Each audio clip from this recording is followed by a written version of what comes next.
New Vitamin Water Zero Sugar Pineapple Passion Fruit is packed with vitamins. Just like the amount of peas we packed in that sentence. It's packed like your tote bag. The one you stole from your ex. Or your overpriced half a studio apartment. Or extra rushed rush hour traffic. Packed like your calendar. Triple booked at 5, of course. Grab a Vitamin Water. Did we mention it's packed with vitamins?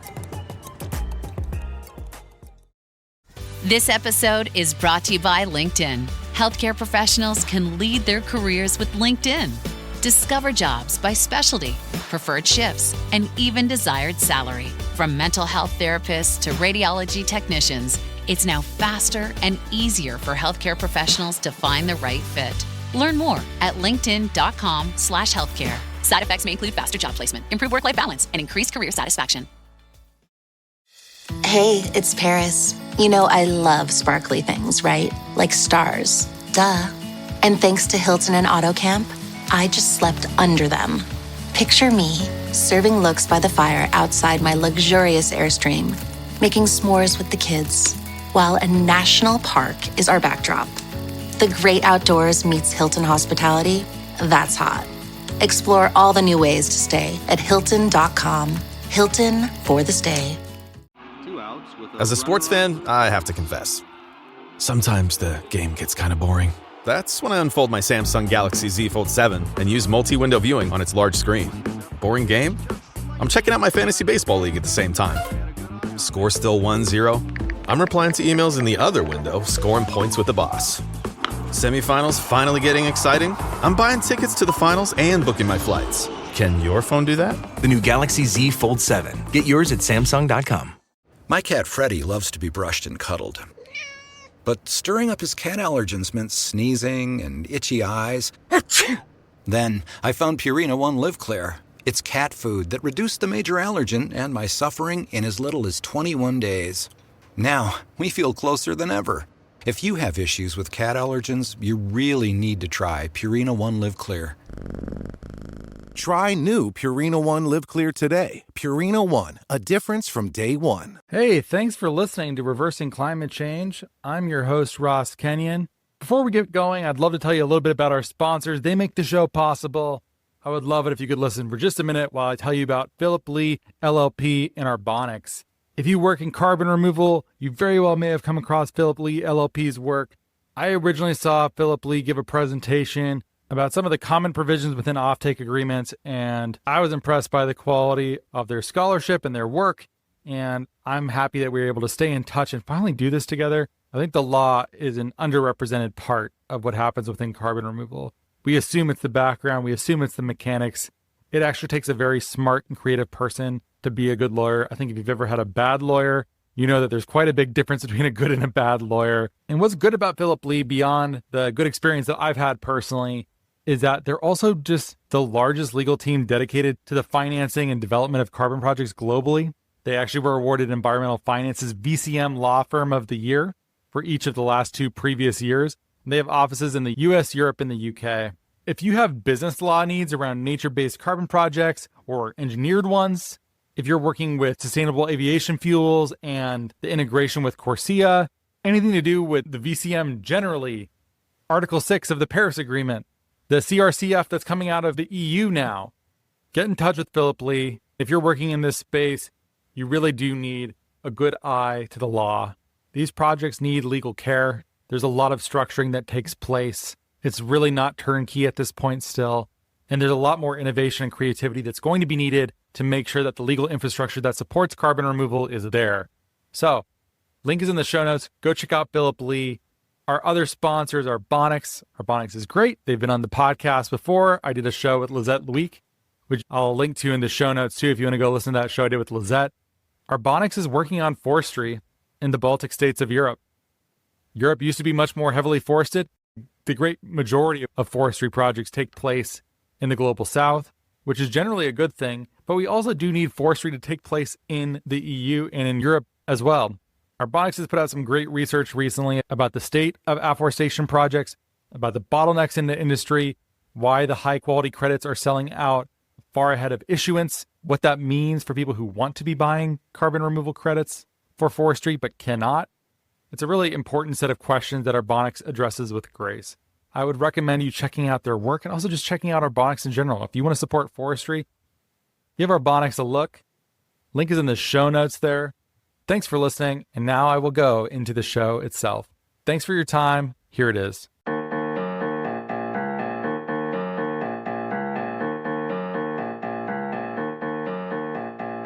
Hey, thanks for listening to Reversing Climate Change. This is Ross Kenyon. I am the host. I've been working in carbon removal and climate tech for about 8 years now. I love it. I'm obsessed with it. If you're listening, there's a decent chance that you are too. And if you are listening, you've been listening for a while, a great rating and review would be massively appreciated by me. Open up the podcast app that you're using right now, write a quick review. Reversing Climate Change is a wonderful show and I love it. 5 stars. Boom, you're done. Huge value. You could just contribute right back to the show if you spent time listening. It's something that feels minor, but is actually really impactful. One other thing you could do to help the show along is becoming a paid subscriber. It's $5 a month. It gets rid of the programmatic ads. You get bonus content and you get to support the show. There's also a Substack that I recently started. I've been doing little roundups of some of the central themes of the shows that I'm doing. I'd like to publish more essays. I like doing audio essays, essentially, but not everyone wants to listen. Sometimes people want to skim something and see if they do want to listen. So Substack is out there now too. The link is in the show notes. Any way you want to choose to support the show is wonderful. It's appreciated. Thank you. And now I'm going to tell you about a book that changed my life in the way that I see climate work.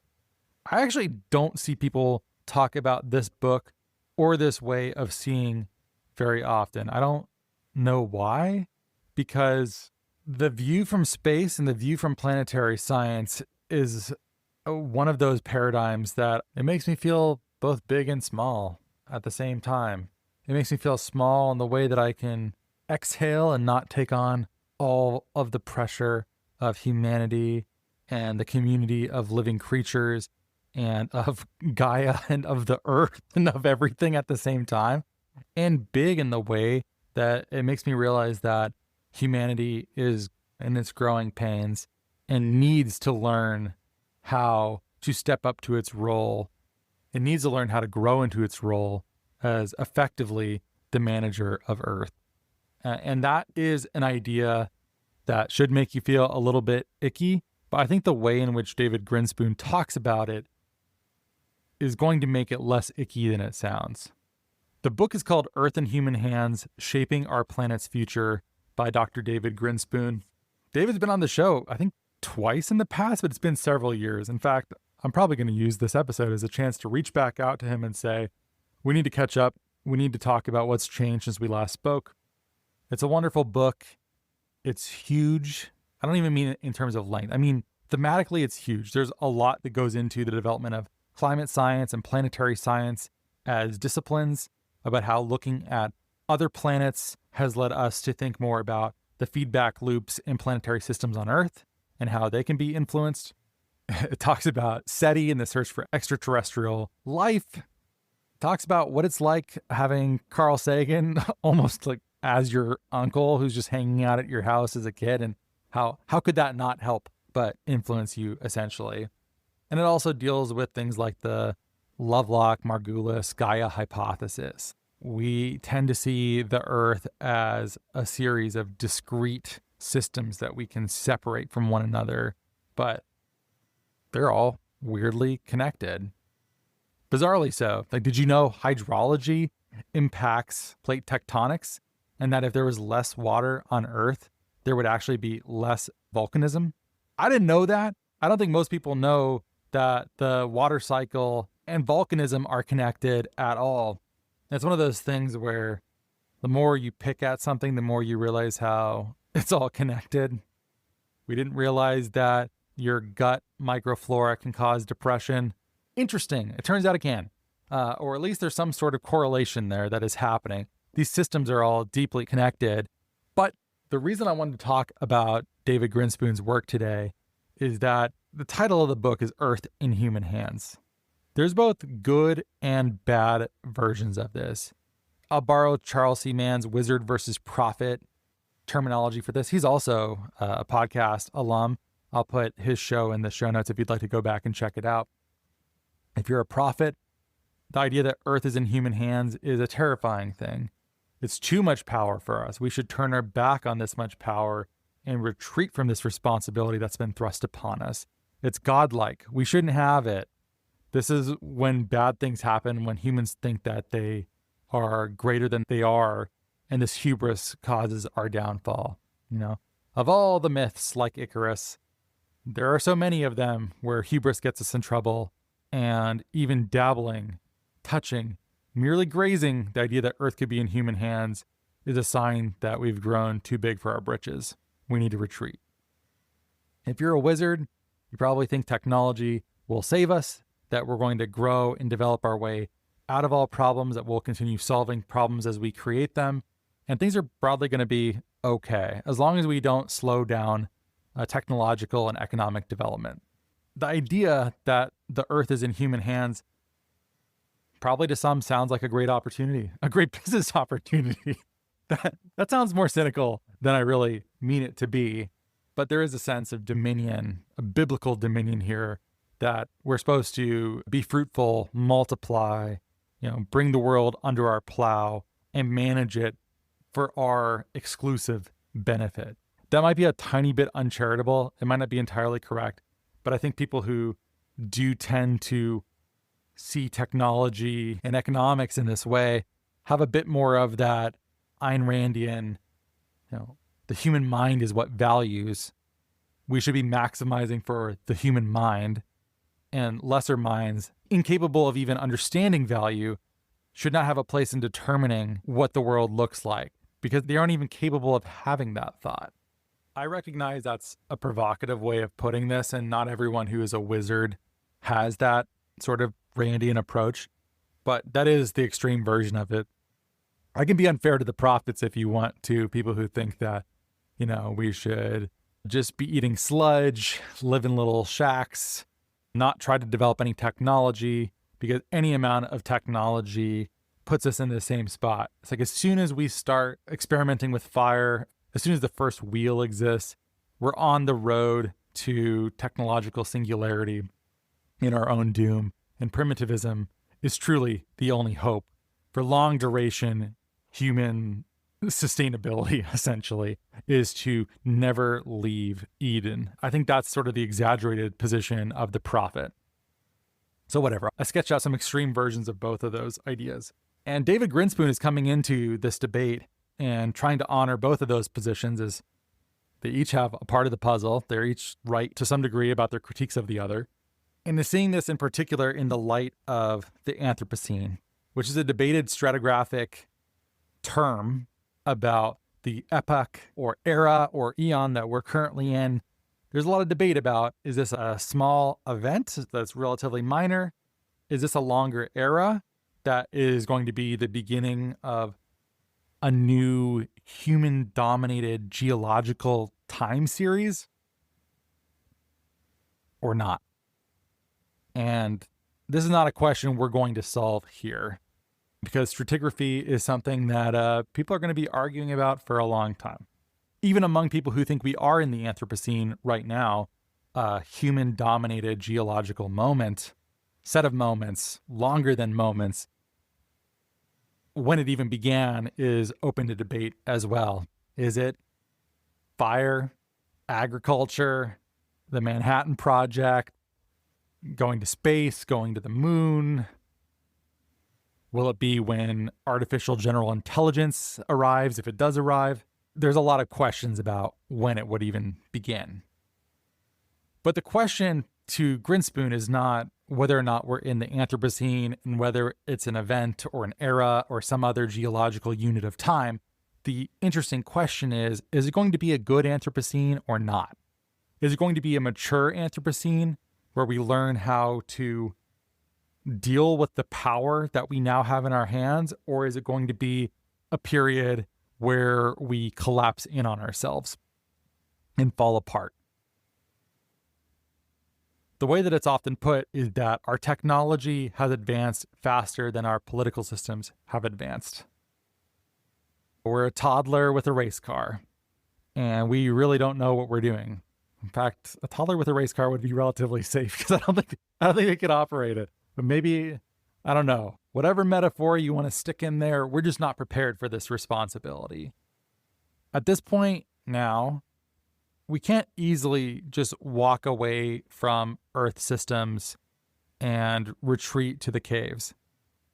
The Earth will be fine if we do that. The various feedback loops that balance the Earth's climate will continue apace. Ecology will adapt. Some ecosystems will die, some will move. The ones who are able will evolve, and life will still continue. Life will not end on Earth, almost no matter what else happens. It would have to be incredibly cataclysmic for life to truly die out in this way. That isn't to say things are going to be great for humans, though. Our civilization is adapted to conditions within a fairly small climatic range. And as we get outside of that, it puts pressure on the systems and the expectations that we have built over millennia. What do we need to do to become a civilization that does not rise and fall, but that might actually become permanent? What does it mean to think of ourselves as truly at home on Earth and to create the kind of civilization that could persist for tens of thousands of years without incredible danger facing us around ecology and climate and toxicity? And even just things like every so often, an object hits the planet. An asteroid killed the dinosaurs 65 million years ago. Those things happen. And with the right technology, we could be monitoring and making sure that that does not happen again.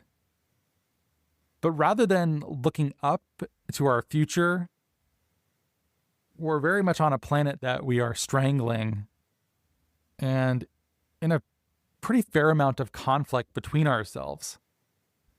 I'm cautious about looking back and saying things were better back then, or things were worse back then and we're so much better off now. I think we're in a very precarious moment in human history. I think it is one of these moments that we're either going to arise to a new level of maturity with regard to how we treat one another and the planet, or we might end up hitting a high watermark for human development and go down to a much lower level of complexity. I think that's a real risk for us right now. David Grinspoon is a planetary scientist. He's an astrobiologist. And so in order to frame this discussion about this moment that we're in, about whether we're going to have a good or a mature Anthropocene, he points to two very famous equations, thought experiments that took place within the development of the planetary sciences. The first is the Drake equation. This was an equation that was put forward by Frank Drake, trying to calculate the theoretical bounds of how many alien civilizations that might exist, that we might be able to reach. Within the Milky Way galaxy, if there's this many stars, and we know that this many stars tend to have inhabitable planets, then how many civilizations might we expect to see out there? The estimates range from thousands to hundreds of millions. And then if you even look beyond the galaxy, the numbers are just mind-boggling. It's hard to even make sense of numbers that big. So if there are that many inhabitable planets, why don't we see evidence of life anywhere? Not even intelligent life, just any amount of life. Because you can look at the atmospheric composition of planets and determine to what degree it's likely that organic life has transformed the atmosphere in some kind of way. There are signatures you can look for. And obviously, any scientist finding this would be a career-making event to have achieved, and yet it hasn't happened. So why not? Grinspoon points our attention back to another peer of Frank Drake, Enrico Fermi, essentially asking, why aren't there aliens? Like, why don't we see them? Like, we know these numbers are huge. The universe is vast. We should expect to see something. So why don't we see anything? There are a number of great, thought-provoking, terrifying reasons why we may not see life elsewhere in the universe to date. One reason why is that abiogenesis, creating life from a lack of life through amino acids in a stew, is actually really difficult. Like, it doesn't happen that often. It takes a really long time for these proteins to fold in the right kinds of ways and to combine and for replication to sort of take hold. It just doesn't happen like we might expect. It's not automatic.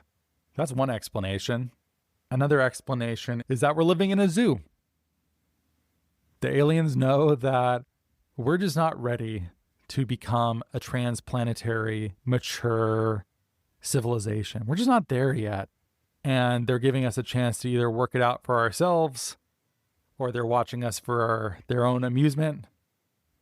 That seems maybe less likely because any sufficiently advanced civilization is probably evolved past the point of schadenfreude if they're able to create a stable government on their home planet such that they can pursue exploration of the universe without killing each other or themselves, then that's probably an evolved species. So that's potentially good news.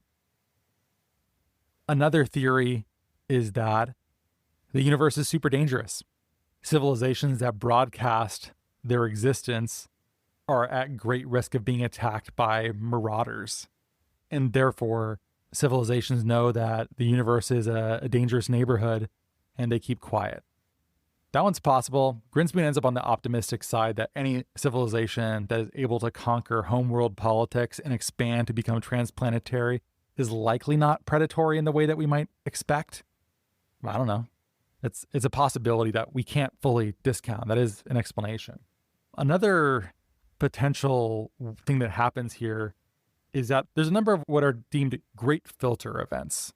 These are events that prevent further evolution past a certain point, or when civilizations reach them, they fail to supersede the problems of the great filter event and reduce back to a lower level of complexity or die entirely.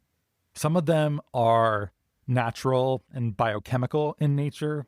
For instance, I don't know if you've ever weirded yourself out about how eukaryotic cells happen to exist, where two different organisms combined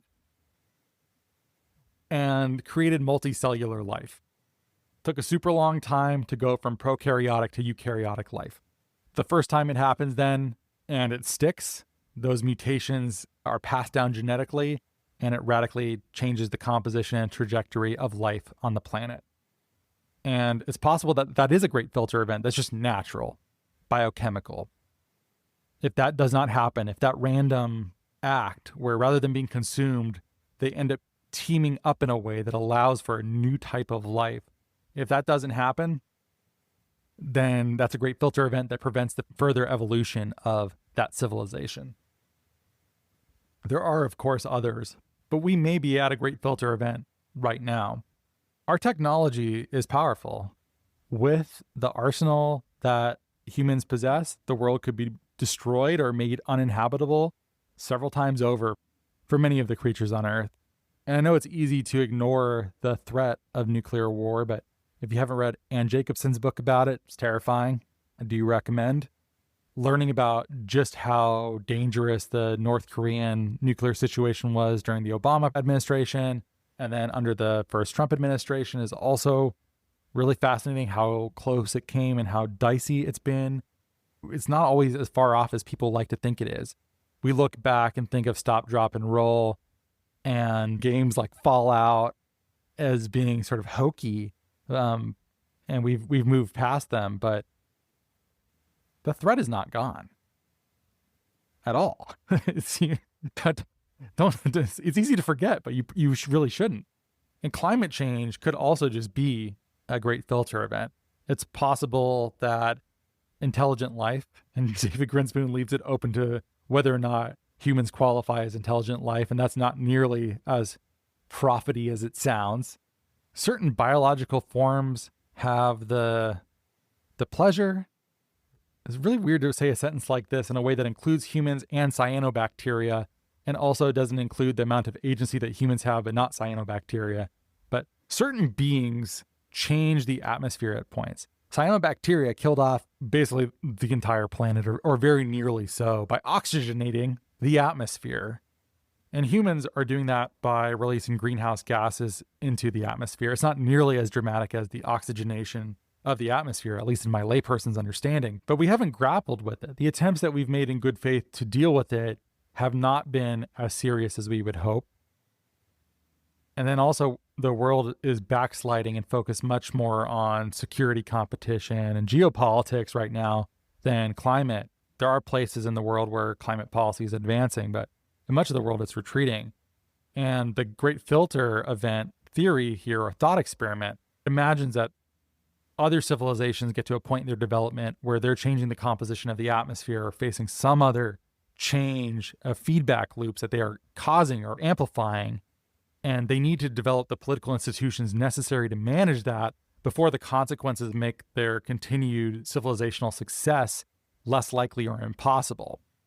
And so humanity right now, if you see it this way, is in a Great Filter event. We will either grow in maturity such that we are able to successfully, humanely, with compassion, learn how to work with and manage Earth systems in a way that allows us to exist permanently on Earth, that we're not at risk of killing one another or going extinct or killing off the insects that pollinate all of our food or making the ocean so toxic that it will defeat the trophic systems that much of the life in the oceans rests upon. And maybe other civilizations have gotten to this point, and maybe most of them fail. That is perhaps the scariest solution to the Fermi paradox. Is what if the universe is littered with civilizations much like ours who get to this point in their development, and rather than developing the maturity to behave in a way appropriate for a species that is rising to a stage when it has to have a global consciousness in this very specific way, and just cannot do it. We cannot supersede intergroup conflict. We cannot supersede greed. Just fall apart in the face of the biggest challenge that we've ever had. And I find this lesson from David Grinspoon to be incredibly motivating. I find it helps me relax in some ways, but it also lets me know that the stakes here are really humanity can become an organism that can stably exist here in flourishing in a permanent way, or it can't. And our job as people who care about the climate and care about the people who live on this planet is to figure out how we do that. And if we fail to do it, we will be yet another data point in the Fermi paradox. A civilization passing by might wonder why we're no longer here, why we've reverted to such a lower level of complexity, that we're no longer a civilization that's looking towards the stars, but has failed to develop the maturity necessary to join them on the cosmic stage. I've been thinking about this book and these ideas for about 8 years. I reread Earth in Human Hands recently. It's as amazing as it has ever been. I highly recommend it. It makes me think, it encourages me, and it chills me out. I find it to be a weirdly spiritual book, and I think it deserves a much stronger reputation within the climate community. I think this is a book that will help people think about things in a way that maybe they haven't in the past. It's a way of making sense of being both a wizard and a prophet here. What kind of civilization can be permanent for tens of thousands of years to develop permanent defenses for Earth against asteroids that can make sure that the world is not in danger of ecocide or of collapsing insect populations? It's one that is simultaneously wizardly and prophetly. It takes the best of both of those traditions and focuses on being a humane species that is worthy of that name. I hope you enjoyed this. A great rating and review is always appreciated. Go pick up a copy of Earth in Human Hands. Go listen to the shows that I made with David Grinspoon back in the day. And thanks for listening. I really like these audio essays. I find them to be a fun way to communicate that takes the pressure off of writing and also is more fun. Maybe more personality comes through and you're able to go about your day, maybe think about something new. I'm just glad. I'm glad to be spending the time with you. Thanks so much for listening. Tell a friend if you like this show, and I hope you have a wonderful day.